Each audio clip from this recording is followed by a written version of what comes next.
Fala pessoal, meu nome é Renan Roça, sou um profissional certificado CNPI, sou trader, sou criador do método Roça de Price Action e você está no Bit Recap, seu vídeo de análise e recapitulação do que aconteceu no Bit, o contrato futuro de Bitcoin que é negociado aqui na B3. Vamos embora para a tela ver o que a gente tem para essas últimas semanas, né? Bom, falando um pouquinho de liquidez, Bit segue ganhando liquidez, é bastante comum a gente encontrar acima de 20, 30, às vezes 40 mini contratos por nível de preço posicionados no book de ofertas, né? A gente viu agora que apareceu ó, 34, 39, né? Claro que isso entra e sai, né? Mas acima de 15, 20 contratos já é bastante comum a gente encontrar. Eventualmente a gente vê para cima de 40, 50 contratos aqui no book já, tá? Falando um pouquinho também de volume financeiro, semana passada a gente teve a semana de maior volume de negócios da história do Bit, batendo 80,08 bi de volume financeiro negociado. Então foi a semana onde a gente também teve superação do preço máximo histórico, 630,040 foi o preço da máxima batida na semana anterior,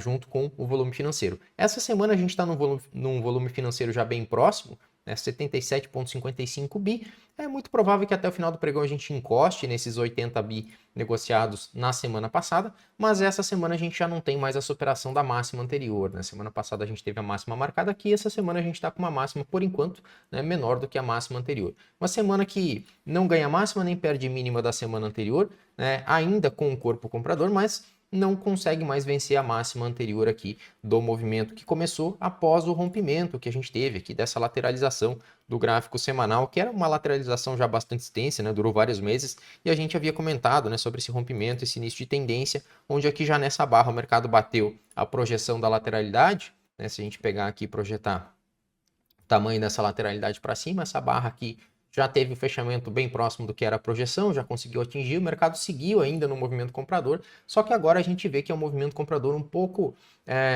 mais lento do que o movimento comprador aqui do início, onde a gente teve o rompimento. Por quê? Porque agora não temos mais regiões sem reteste. Antes a gente tinha, por exemplo, deixa eu apagar isso aqui, a gente tinha regiões sem reteste na perna, por exemplo, essa mínima aqui, e quando a gente compara com essa máxima aqui, a gente tem uma região onde o mercado abriu num gap de alta, fechou um corpo comprador, e não voltou a negociar dentro dessa faixa de preço, compreendida entre essas duas regiões de mínimas e máximas aqui de candles anteriores. Agora, quando a gente olha para os últimos movimentos aqui do gráfico semanal, a gente nota que essa região não existe mais. Ou seja, a máxima desse candle aqui com a mínima dessa já se sobrepõe, mesma coisa acontece aqui e a mesma coisa acontece agora com a semana atual que vem fechando. A mínima da semana atual está aqui e a máxima anterior está aqui. Então a gente não tem regiões sem reteste entre esses últimos candles aqui da formação do gráfico semanal. Então vejo um enfraquecimento do movimento do gráfico semanal.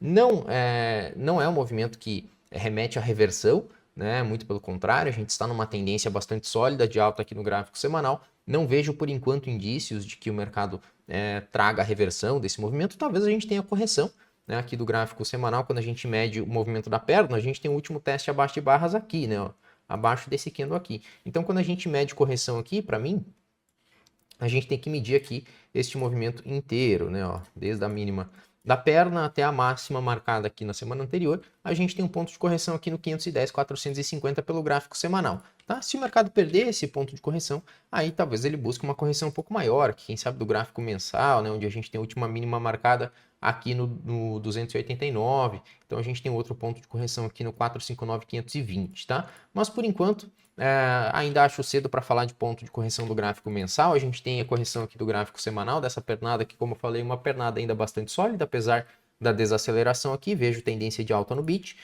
Se a gente descer para o gráfico diário, a gente nota que no diário a tendência já começa a dar uma enfraquecida, Por quê? Porque antes a gente tinha impulsões que conseguiam superar máximas anteriores e agora a gente tem aqui uma correção que volta para testar fundo anterior, Antes a gente não tinha isso, Quando a gente olhou para esse último fundinho marcado aqui, nesse movimento de impulsão, ele está longe das mínimas anteriores, Agora a gente tem uma nova correção que busca o fundinho dessa impulsão e agora o mercado vem tentando novamente testar as máximas. Então aqui pelo gráfico diário a gente não tem mais ponto de correção para medir, Seria esse ponto de correção aqui, onde a gente teve esse último movimento superando a máxima. Como a gente não tem mais esse ponto de correção, a gente já tem que medir do movimento inteiro. Tá? Deixa eu apagar esse aqui do gráfico maior. Quando a gente olha por essa perspectiva aqui, a gente teve então uma impulsão em duas pernas e uma correção para 50% do movimento inteiro aqui, desse movimento de alta inteira. né? Então, vamos ver como é que o mercado vai se comportar depois de um toque acima das máximas, se é que esse toque vai acontecer, mas dado que a gente está numa tendência de alta, é plausível de se considerar, né? A grande questão aqui é que testes acima de máximas anteriores não tendem a ser movimentos que aceleram, né? Pelo contrário, tendem a ser movimentos que desaceleram. Quando a gente olha para trás, a gente vê os últimos toques acima de máximas anteriores, a gente vê exaustão do movimento. Tá típico de um canal aqui de correções complexas, é um canal de alta, o mercado testa acima das máximas, traz correção, a correção não devolve o movimento inteiro e o mercado traz uma nova impulsão até que a tendência seja invalidada, tá? Como já apontei, aqui no gráfico diário a gente começa a ter alguns indícios de enfraquecimento do movimento de alta, o que faz sentido, né? Dado que a gente acabou de comentar sobre o gráfico semanal, apresentar algum movimento um pouco mais lento, né? Algum desenvolvimento um pouco mais lento, né? Então a gente vê aqui essa sobreposição de barras aqui no gráfico semanal, que remete a um desenvolvimento mais lento também na tendência do gráfico diário, que é o tempo gráfico menor, que está numa fase com menos deslocamento do que o tempo gráfico maior, tá? Então, por enquanto ainda vejo tendência de alta no gráfico diário, mas de novo, a gente já tem que medir correção do movimento inteiro e não mais só da última perna de impulsão. Isso já é um sinal de enfraquecimento na tendência, tá? É claro que o mercado ainda pode seguir por um bom tempo nesse movimento de canal, afinal de contas, a gente ainda não teve nenhum teste abaixo de mínimas anteriores no gráfico semanal. O último teste, como a gente já apontou, foi aqui. Eu monitoraria agora a mínima dessa semana que está fechando agora, 575,560, como um ponto importante para entender como o mercado se comportaria abaixo dessa região de mínima aqui, principalmente se ele testasse essa região de mínima antes de superar essa máxima anterior aqui, tá? Aqui a gente tem essa máxima marcada na semana anterior aqui do 630,040. Se o mercado testar as mínimas antes de testar essa máxima, é uma movimentação bem típica, né, bem característica de um canal complexo, né, com essa correção que a gente já tinha medido aqui também, tá? Correção de 50%, média, duas pernas, né, duas tentativas de retomada, uma perna de correção, tentativa de retomada, outra perna de correção. Essa região aqui é uma região que me interessa bastante em um movimento de alta, em uma tendência de alta, em um canal complexo, tá? De novo, lembrando, acima das máximas, para mim não é ponto para pensar em compra, é ponto para pensar em realização de lucro, dado que o mercado está em um canal e o teste acima das máximas tende a ser um ponto de exaustão do movimento, tá? Se a gente descer um pouquinho mais aqui para um tempo gráfico menor, uns 60 minutos, a gente já vê o 60 como mercado lateral. O 60 não tem mais uma tendência de alta, já voltou para testar fundos majoritários anteriores e está preso agora dentro dessas duas regiões aqui que já foram marcadas pelo tempo gráfico maior, né? 560, 630,040. Um rompimento na máxima de 60 tem que tomar cuidado porque, de novo, né, exaustão do tempo gráfico maior ali no caso do diário. Um rompimento para baixo do 60 pode ser um movimento interessante até para ser operado, para quem gosta de operar contra a tendência dos tempos gráficos maiores. É claro, tem uma projeção da lateralização, que tem que ser dada atenção, né? Tá batendo lá na região do 522,040, se eu não me engano é uma região bem próxima aqui, né, do ponto de correção do gráfico semanal que a gente mediu, né? Então se os 60 minutos romper para baixo, se os 60 romper para baixo, pode ser que o mercado sim comece a buscar a correção aí dos tempos gráficos maiores, tá? Tanto do diário quanto do gráfico semanal, tá?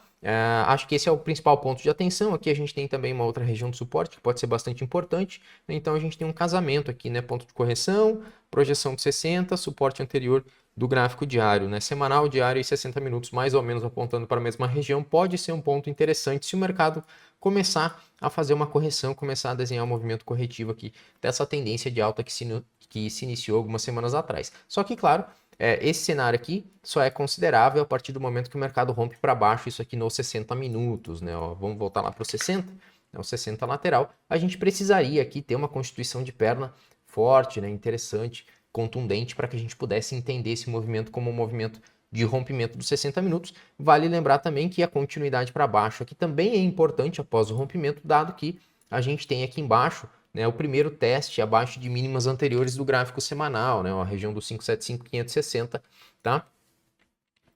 Mínima anterior do gráfico semanal, primeiro teste abaixo de mínimas desde que o mercado conseguiu dar continuidade nesse movimento de tendência de alta. Então pode ser que os compradores entrem interessados aqui nesse desconto abaixo de mínimas de barras anteriores. Por isso, se o mercado romper para baixo no 60, a continuidade é importante para monitorar a saúde do desenvolvimento do rompimento, tá certo? De novo, não vejo motivo para pensar em reversão ou tendência de baixa nos tempos gráficos maiores, tá? Diário e semanal, ainda vejo tendência de alta. O 60 para mim já é um mercado lateral, teria que esperar ele adotar tendência de novo para a gente entender se os tempos gráficos maiores estão puxando correção ou continuidade da tendência, tá certo? Aqui embaixo tem o botão para você deixar o like, o botão para você se inscrever e ativar as notificações. É isso, a gente se vê no próximo vídeo. Valeu, um abraço e tchau, tchau.